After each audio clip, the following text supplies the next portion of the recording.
teman-teman semua.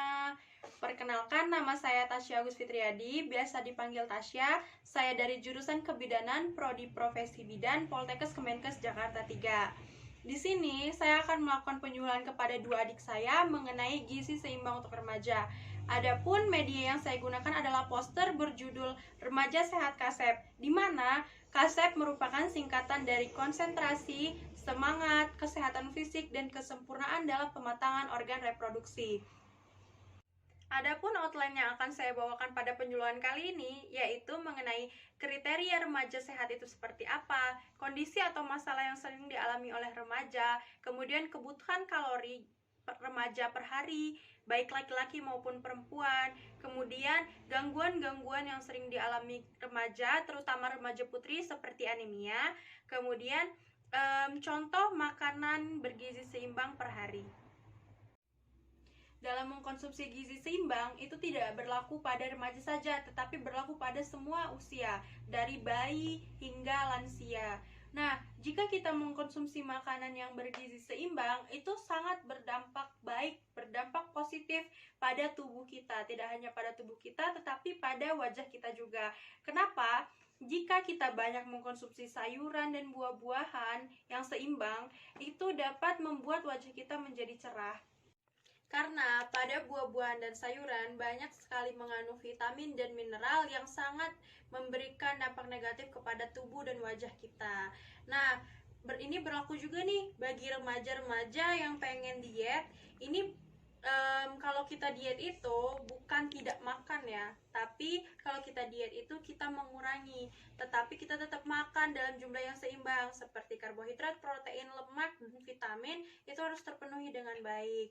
Nah, tetapi nggak baik juga nih kalau misalnya kita nggak mengkonsumsi karbohidrat atau kita hanya makan sayuran dan buah-buahan aja setiap hari, karena jika kita tidak mengkonsumsi karbohidrat, kita akan lemas. Kenapa? Karena karbohidrat merupakan sumber energi yang baik bagi tubuh kita. Baiklah, sebelum kita memasuki outline yang telah saya sebutkan tadi, di sini saya akan membahas dulu mengenai pengertian remaja. Banyak para ahli yang mengemukakan apa itu remaja, tetapi saya telah menyimpulkan dalam dua pendapat. Yang pertama, pendapat pertama mengatakan bahwa remaja merupakan masa sejak awal pubertas hingga kedewasaan yang sesungguhnya, yaitu dari usia 10 hingga 21 tahun. Kemudian, pendapat kedua mengatakan bahwa remaja merupakan masa transisi dari anak-anak menuju dewasa, dari rentan usia 10 hingga 19 tahun. Nah, adapun perubahan-perubahan yang terjadi pada remaja yaitu pertumbuhan fisik atau perkembangan fisik, kemudian ada perkembangan psikologis. Nah, di sini saya akan membahas tentang perkembangan fisik. Perkembangan fisiknya itu seperti kalau pada perempuan adalah pembesaran payudara, pembesaran pinggul, terjadinya menars. Menars itu apa? Menars adalah menstruasi pertama bagi wanita. Nah, pada laki-laki terjadinya pertumbuhan jakun, suara membesar, pertumbuhan rambut di sekitar wajah, kemudian proses ejakulasi. Nah, kalian penasaran kan gimana videonya? Jangan lupa ditonton ya. Sebelumnya like, comment, dan subscribe. Terima kasih. Baiklah teman-teman, di sini saya akan melakukan penyuluhan kepada dua adik saya. Sebelumnya, adik saya akan memperkenalkan diri terlebih dahulu. Silakan adik. Perkenalkan, nama saya Tesya Oktawidianti, usia saya 14 tahun, sekarang saya duduk di bangku SMA kelas 1. Perkenalkan, nama saya Aulia Ramasa Putri, usia saya 15 tahun, sekarang saya duduk di bangku SMA kelas 1. Nah, di sini saya akan melakukan penyuluhan menggunakan media yaitu poster. Nah, sebelumnya adik-adik bisa baca terlebih dahulu poster yang sudah kakak buat ya.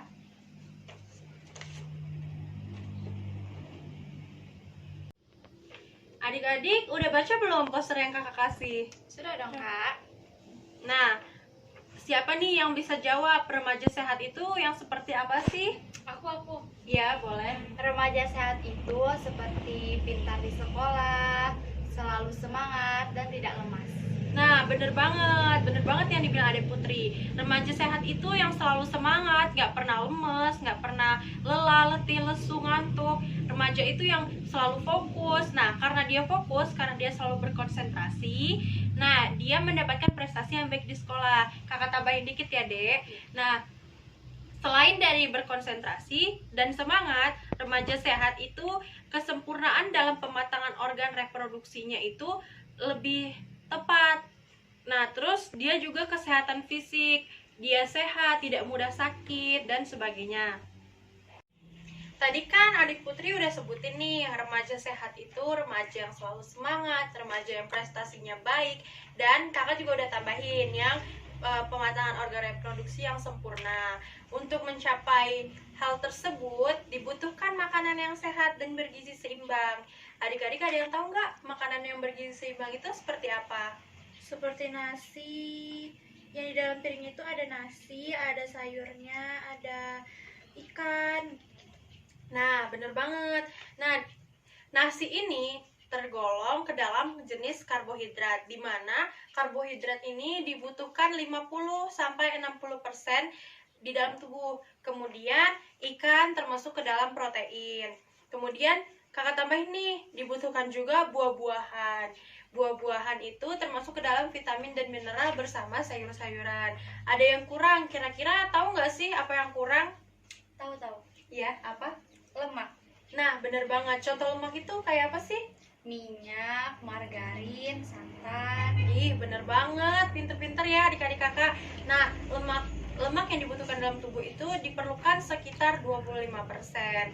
Terus, contoh karbohidrat itu nggak cuma nasi. Ada yang tahu? Iya. Singkong, mie. Nah, bener banget. Mie itu juga termasuk ke dalam karbohidrat ya adik-adik. Nah, selain karbohidrat, lemak, protein, vitamin dan mineral, ada yang kurang tahu? Apa ya kira-kira? Tadi kan adik-adik kakak udah sebutin nih, yang diperlukan dalam tubuh itu ada karbohidrat, protein, lemak, vitamin dan mineral. Ada satu loh yang kurang, kira-kira apa ya? Air putih. Ih, bener banget. Nah, tapi lebih tepatnya itu adalah kebutuhan cairan di dalam tubuh. Tidak hanya diperlukan dari air putih, tapi juga dari jus bisa, susu bisa. Nah, tapi lebih baiknya lebih banyak minum air putih sekitar 8 gelas per hari. Nah, selain dibutuhkannya makanan beragam, dibutuhkan juga aktivitas fisik. Adik-adik tahu nggak sih aktivitas fisik itu yang seperti apa? Seperti olahraga. Ya, bener banget. Aktivitas fisik itu tapi nggak cuma olahraga ya adik-adik. Adik-adik nyapu, beres-beres rumah, menulis, itu juga termasuk ke dalam aktivitas fisik. Kemudian ada juga menjaga pola hidup bersih. Salah satunya selalu cuci tangan sebelum makan. Kemudian kalau keluar-keluar pakai sendal kayak gitu. Kemudian pantau berat badan. Pantau berat badan itu selalu dikontrol berat badannya, jangan sampai berat badannya melebihi batas normal atau indeks massa tubuh. Selanjutnya, remaja ini membutuhkan 2050 sampai 2600 kilokalori itu untuk remaja laki-laki, dan untuk remaja perempuan itu dibutuhkan 2050 sampai 2200 kilokalori. Itu adalah kebutuhan per hari bagi remaja. Nah, selain tadi makan makanan beragam, ada aktivitas fisik yang harus dikerjakan oleh remaja biar dia nggak cuma makan aja, biar makanan di dalam tubuhnya itu bisa diolah secara baik. Nah, ada yang tahu nggak contoh aktivitas fisik itu kayak apa? Kayak olahraga. Nah, bener banget. Olahraga salah satunya adalah aktivitas fisik. Tapi adik-adik bantu mama di rumah itu termasuk aktivitas fisik juga loh, seperti menyapu, mencuci piring. Adik-adik ngerjain PR itu juga termasuk ke dalam aktivitas fisik. Selain aktivitas fisik, dibutuhkannya juga pola hidup yang bersih dan sehat, seperti rajin mandi, cuci tangan sebelum makan, kemudian jika keluar-keluar pakai sendal dan sebagainya. Selain itu, kita harus pantau juga berat badan kita nih. Berat badan kita apakah melebihi batas normal atau di bawah batas normal, kita harus pantau agar jika kita kegemukan atau kita kekurusan, itu kita mudah lemas atau mudah letih. Seperti itu. Adik-adik tahu nggak nih kondisi-kondisi remaja yang sekarang sering menjadi permasalahan bagi remaja? Aku tahu. Iya? Kurus, obesitas, Stunting. Nah, bener banget. Kurus, yang pertama kita bahas dulu kurus ya. Kurus ini dia bukan gimana ya? Maksudnya itu kurus dalam hal ini bukan dilihat dari bentuk tubuhnya aja, tapi dari berat badan yang pertama. Yang kedua, dia lemas nggak, dia lelah nggak, atau dia mudah ngantuk. Nah, kemudian kalau obesitas ini dia kegemukan. Kegemukan itu jadi malas bergerak. Awal kegemukan ini itu karena habis makan tidak bergerak, habis makan langsung tiduran, males-malesan, itu juga dapat membuat obesitas. Kemudian yang ketiga itu ada stunting. Stunting, kakak kasih tahu ya, stunting ini di Indonesia merupakan masalah yang cukup besar juga, karena kasusnya juga lumayan besar di Indonesia. Karena stunting merupakan kurang gizi, dimana dimulai daripada saat hamil atau sebelum hamil pun ibunya kurang mengkonsumsi makanan yang beragam, makanan yang bervitamin. Nah, makanya dapat terjadi stunting. Stunting itu bisa pendek, kemudian atau pertumbuhannya terhambat. Kalau stunting itu kita bisa bilangnya. Tapi nggak semua orang pendek itu stunting, karena pendek juga ada juga dari faktor genetik atau keturunan. Jadi stunting itu kita bisa lihat dari beberapa aspek. Adik-adik, ada beberapa permasalahan nih yang akan dialami oleh remaja jika pola makan yang tidak seimbang atau makan makanan yang tidak seimbang. Kalau misalnya dia banyak makan junk food atau banyak makan fast food seperti itu, makanan yang siap-siap saja seperti itu juga akan dapat menimbulkan suatu permasalahan gizi, karena kita tidak tahu bagaimana cara pengolahan makanan tersebut. Nah, adapun masalah-masalah yang akan dialami oleh remaja yang kurang gizi seimbang itu seperti anemia, kek atau kurang energi protein, kemudian gizi kurang atau gizi lebih, kemudian perilaku gizi yang salah. Nah, yang pertama kita bahas itu adalah anemia. Ini yang paling banyak dialami oleh remaja wanita. Kenapa coba? Karena kekurangan darah. Iya, Menstruasi. bener banget. Nah, karena kan remaja perempuan ini akan mengalami fase menstruasi atau masa menstruasi. Nah, masa menstruasi ini kan keluarnya darah, perdarahan bisa dibilangkan, tapi perdarahan yang bukan perdarahan tergolong penyakit, karena emang datang setiap bulannya. Nah, pada saat menstruasi ini, agar kita tidak kekurangan darah, dibutuhkannya makanan yang banyak mengandung zat besi. Contoh makanan yang mengandung zat besi seperti bayam. Kemudian kita juga mengkonsumsi tablet tambah darah yang dikonsumsi sebelum menstruasi dan sesudah menstruasi setiap bulannya. Kemudian gizi kurang dan gizi lebih. Nah, itu tadi gizi kurang dan gizi lebih itu apa coba? Tadi kakak udah bilang tahu. Obesitas. Nah, itu yang termasuk gizi lebih. Kalau gizi kurang, Kurus. ih pinter banget. Benar, gizi lebih dan gizi kurang itu seperti obesitas dan kurus. Kemudian ada yang namanya perilaku gizi yang salah. Perilaku gizi yang salah itu apa sih? Perilaku gizi yang salah itu misal nih, dia makan banyak banget buah-buahan, tapi dia nggak makan karbohidrat. Terus dia bilang, sehat. Padahal itu salah, semuanya nggak baik kalau udah berlebihan. Nah, jadi tetap kita makan harus mengandung karbohidrat, tapi nggak boleh banyak-banyak. Kemudian karbohidrat itu diperlukan dalam tubuh, kakak udah bilang kan tadi, berapa coba? 50-60%. Nah, benar banget. Nah, sekitar 50-60%. Kemudian itu dibutuhkan protein, lemak, vitamin, dan mineral. Jadi, kalau kita makan buah terus, itu sebenarnya salah. Itu yang disebut perilaku gizi yang salah. Karena di dalam buah-buahan itu tidak mencakup protein, tidak mencakup karbohidrat, karena dia hanya mencakup vitamin.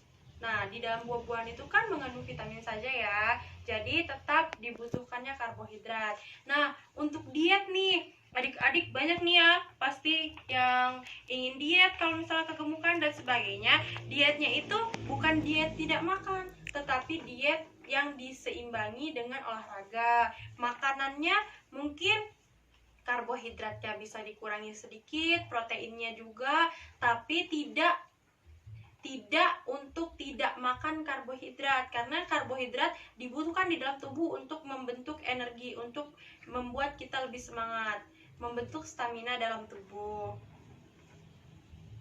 Oh iya, kakak ada yang lupa nih, di anemia tadi itu banyak banget dampaknya buat kita, apalagi kita sebagai pelajar. Ada yang tahu nggak salah satu dampaknya itu apa? Tubuh mudah terinfeksi. Iya, benar banget, tubuh mudah terinfeksi. Tubuh mudah terinfeksi itu maksudnya mudah terserang penyakitnya, seperti mudah pusing, mudah mual, muntah, terus hidupnya kurang bergairah kalau dia yang anemia atau kurang darah, karena dia pucat, dia mager, kemudian suka lelah, letih, lesu, lemah, dan sebagainya. Kemudian jika sejak remaja dia sudah mengalami anemia, itu jika dia tidak merubah pola hidupnya dengan baik, itu berpotensi nantinya di masa depannya dia juga berpotensi untuk melahirkan anak yang mengalami anemia juga, karena dia tidak memperbaiki pola hidupnya. Tetapi jika adik-adik yang mungkin mengalami anemia dan adik-adik mengubah pola hidup, lebih mengkonsumsi dan memperhatikan kesehatan, itu semua dapat hilang, dapat kita cegah. Anemia itu dapat kita cegah dengan makan makanan yang gizi seimbang.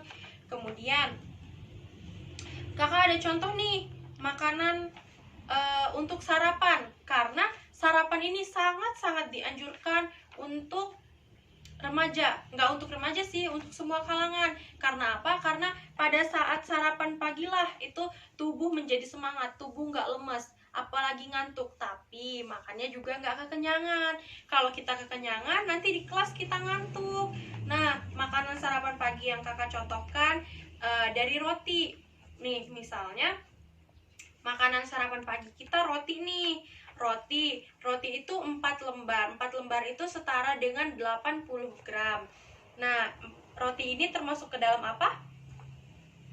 Karbohidrat. Nah, pinter banget, ke dalam karbohidrat ya. Nah, terus setelah roti kita bisa tambahkan dengan minum susu 1 gelas sedang atau 1 gelas yang ukurannya tinggi. Kemudian adik-adik bisa makan untuk buahnya itu pisang Ambon yang seukuran 1 buah sedang. Nah, nanti untuk selingannya jam 10 biar adik-adik nggak makan di luar atau adik-adik makan jajan-jajanan yang kita belum tentu itu sehat atau tidak, adik-adik bisa bawa nih dari rumah kayak salad kan enak tuh. Nah, salad yang isi-isinya buah-buahan, jadi kan segar. Nanti dilanjutkan dengan makan siang pada jam 12 seperti itu. Untuk adik-adik kira-kira ada yang ingin ditanyakan nggak dari penyuluhan kakak tadi?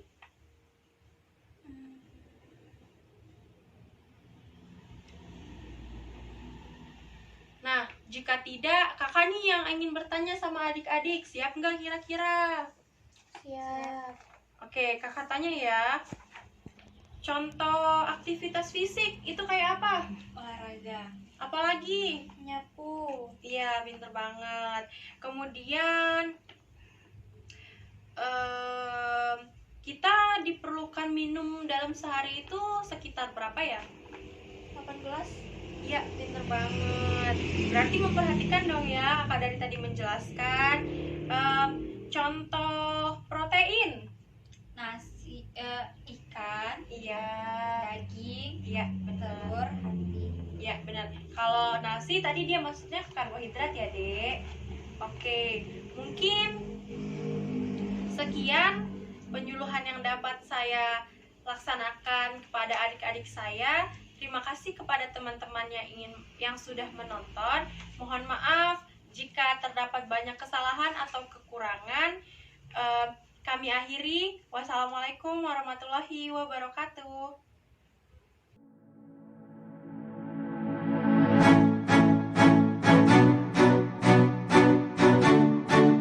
Baiklah teman-teman, di sini saya ada contoh menu makanan yang sekarang makan. Ini dapat dikonsumsi pada siang hari dan ada selingannya juga. Yang pertama adalah karbohidrat yang saya gunakan yaitu nasi putih sekitar lebih kurang 1 gram. Kemudian proteinnya saya menggunakan daging sapi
video tadi. Semoga bermanfaat buat kalian semua. Kalian semua dapat mempraktikkannya ke dalam kehidupan sehari-hari.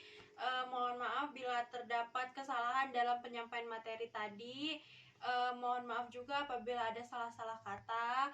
Terus mohon maaf juga karena kami tidak mengenakan masker, karena kami memang melakukan penyuluhan memang di rumah sendiri dan tidak ada orang dari luar, memang dalam anggota keluarga, jadi kami tidak memakai masker. Mohon maaf apabila ada kesalahan.